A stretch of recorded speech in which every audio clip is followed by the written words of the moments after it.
కార్తీక్ కావేరి వాళ్ళ ఇంటికెళ్ళి కష్టాల్లో ఉన్నప్పుడు ఆదుకునేవారే దేవుడు అని నాకు ఒక స్వామీజీ చెప్పాడు అని తనతో చెప్తూ ఉంటాడు. ఇక అక్కడే ఉన్న శ్రీధర్ అయితే నేను ఇప్పుడు నీకు దేవుళ్లాగా కనిపిస్తున్నానన్నమాట అని చెప్తూ ఉంటాడు.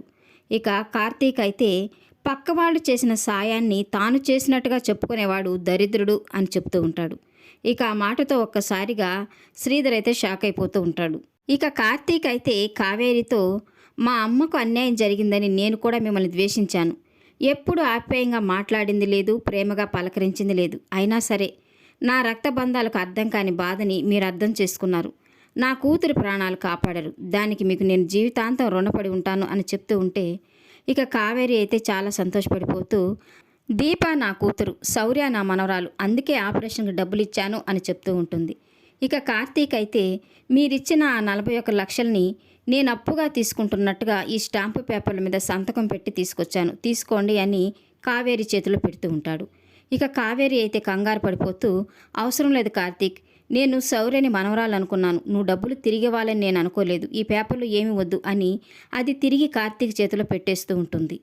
ఇక శ్రీధర్ అయితే నేను అన్న మాటలకి పౌరుషం వచ్చి ఈ నిర్ణయం తీసుకొని ఉంటాడు అని అంటుంటాడు. ఇక కార్తీక్ అయితే ఈ విషయం ముందే తెలిసింటే నిన్ను ఇన్ని మాటలు అననిచ్చేవాడినే కాదు, సంవత్సరంలోపు నేను అప్పు తీర్చేస్తాను అని కార్తీక్ అంటూ ఉంటే ఇక కావేరి అయితే వద్దు కార్తీక్ అని అంటూ ఉంటుంది.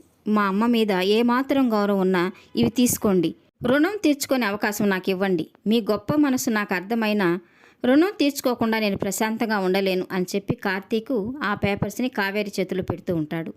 ఇక శ్రీధర్ అయితే నువ్వు అప్పు తీర్చలేకపోతే, డబ్బులు కట్టలేకపోతే అప్పుడేం చేస్తావు అని అంటుంటాడు. ఇక కార్తీక్ అయితే చూడండి శ్రీధర్ గారు, క్యాలెండర్ మారేలోపు ఈ కార్తీక్ అంటే ఏంటో అందరితో పాటు మీరు కూడా చూస్తారని చెప్తూ ఉంటాడు.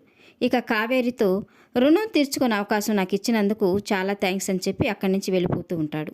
ఇక శ్రీధర్ అయితే కావేరితో, చూస్తున్నావా, ఇప్పటికైనా నీకు అర్థమైందా, నువ్వు బంధాల కోసం వెంపర్లాడుతున్నావు, కానీ వాళ్ళకి నీ మీద ప్రేమ లేదు. ప్రేమ ఉంటే కార్తీక్ నిన్ను పిన్ని అని పిలిచేవాడు కదా, కార్తీక్ దృష్టిలో తల్లిని మోసం చేసిన మనిషివి మాత్రమే నువ్వు అని చెప్తూ ఉంటాడు.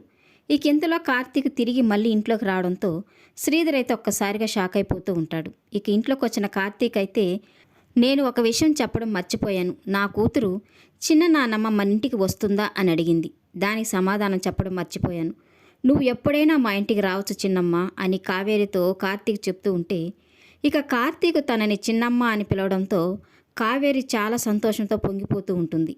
నీ కూతురింటికి వెళ్ళినట్టే నీ కొడుకు ఇంటికి కూడా నువ్వు రావచ్చు అని కార్తీక్ అంటూ ఉంటాడు. ఇక ఉంటాను చిన్నమ్మ అని అక్కడి నుంచి బయలుదేరి వెళ్ళిపోతూ ఉంటాడు. ఇక ఆ మాటతో సంబరపడిపోయిన కావేరి అయితే శ్రీధర్ని చూస్తూ, ఈ పిలుపు సరిపోతుందా, కార్తీక్ నన్ను తల్లిని మోసం చేసిన మనిషిలాగా కాదు, తల్లితో సమానంగా చూస్తున్నాడు, ఇప్పటికైనా కాస్త మనుషుల్ని అర్థం చేసుకోండి అని అంటూ ఉంటుంది. ఇక శ్రీధర్ అయితే ఏంటి కార్తీక్ ఎంత షాక్ ఇచ్చాడు అని ఆశ్చర్యపోతూ ఉంటాడు. ఈ వీడియో నచ్చినట్లయితే లైక్ చేయండి, సబ్స్క్రైబ్ చేయండి. Thank you for watching.